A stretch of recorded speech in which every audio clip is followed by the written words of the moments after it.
Hey guys, welcome back to Studio Peaky.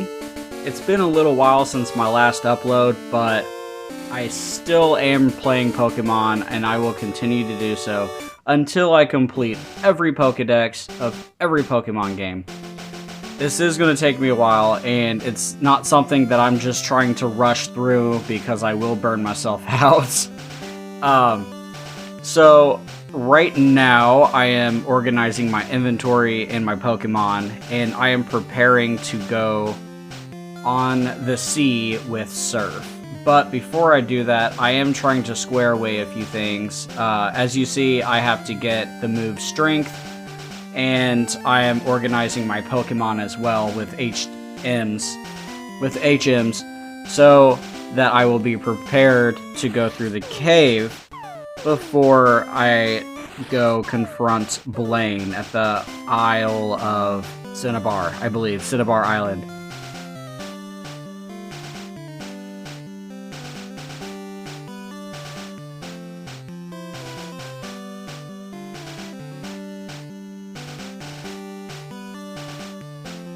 And of course, I like to battle all the trainers just so I can get some experience on top of what I already have for Nidoking.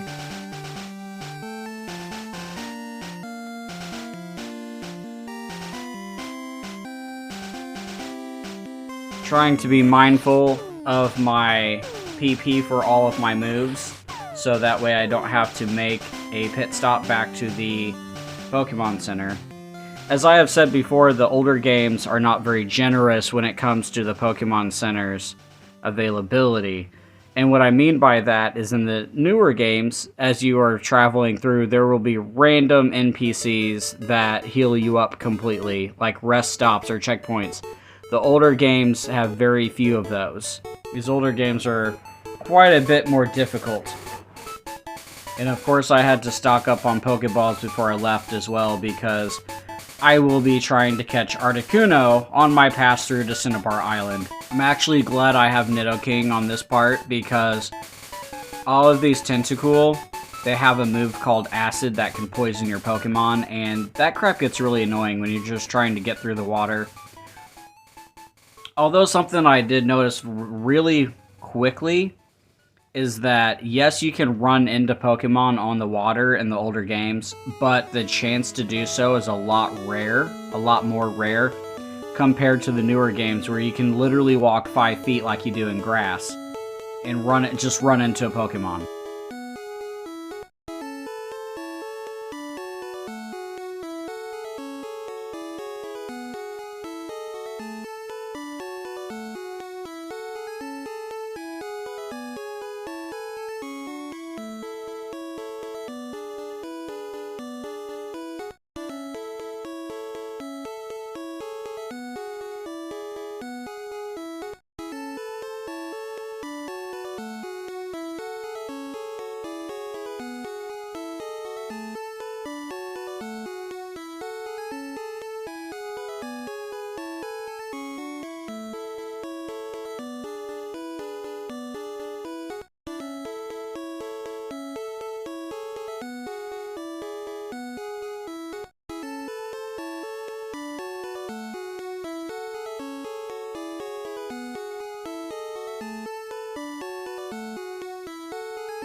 I don't exactly remember the layout of this cave, so I can't exactly remember where to go, but I do remember that I have to knock as many of these stones as I can down the holes to block the flow of the water, so that I can actually get to Articuno.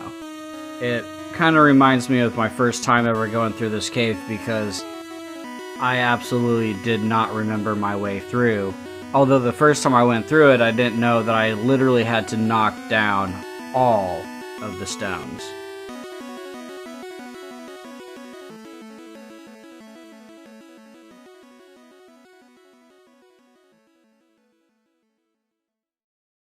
There was one Pokemon I did not see in the cave, and that was Dugong, but I can evolve Seal into Dugong, so I wasn't really too worried about it.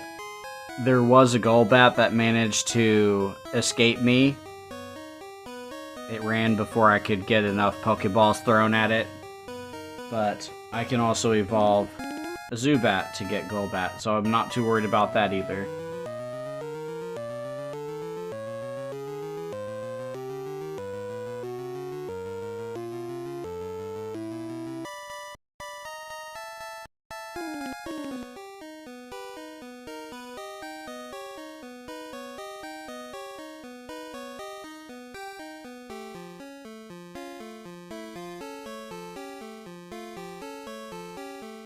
I ran around in circles in this cave, trying to get my way through it. And eventually I navigated my way through, but it's still a nuisance.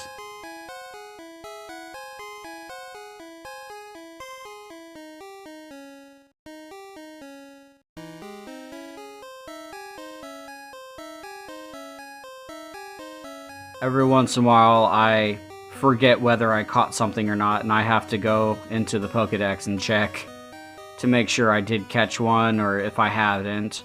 When you play so many of these games and you catch so many of these Pokemons so many times, it gets hard to differentiate the games, like if you actually caught it in this specific game or if you remember catching it in a different one. And I'm sure I will get more of that as I pass through all of these games.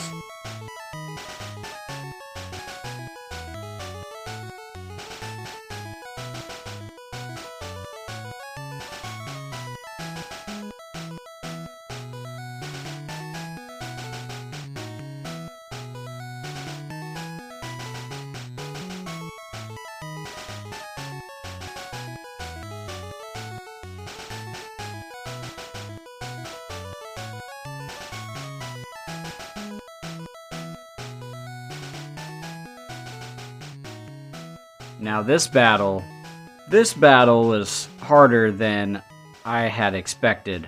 This game has something that the newer games don't have at all, and it's the chance for your Pokeball to completely miss the Pokemon. And I tell you, that is the most annoying thing, because you don't even get a chance. You don't get a chance to catch it. But after several times of it wiping out my entire party, I do manage to catch it. It's consistency of just doing it over and over and over. And the first time that I come across this Articuno, I did one-shot it with Nidoking. And I had a feeling I was going to one-shot it, but I wanted to see if it would at least survive with a very low HP. That way I could start throwing Pokeballs at it early. And after the second try, I ended up paralyzing it with Pikachu, just to make it slightly easier to catch.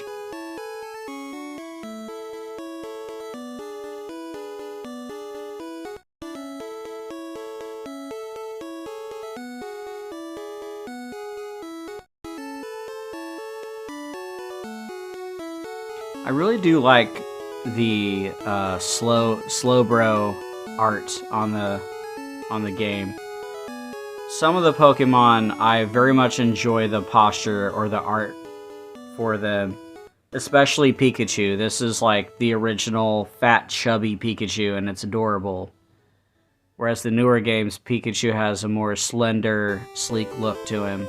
Now, the newer games, when you exit the cave, there's a girl that heals your Pokemon up to 100%. This game doesn't have that. And I quickly noticed it on one of the newer games I played. I was like, that NPC wasn't there before.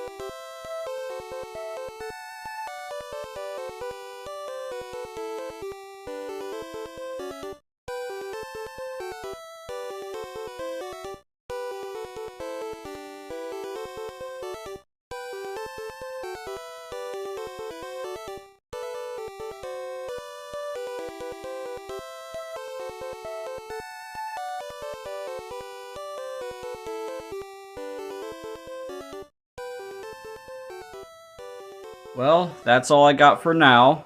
I'm not done with Blue's version yet, so there is more to come for this game. I'll see you on the next one, and like always, I gotta catch 'em all.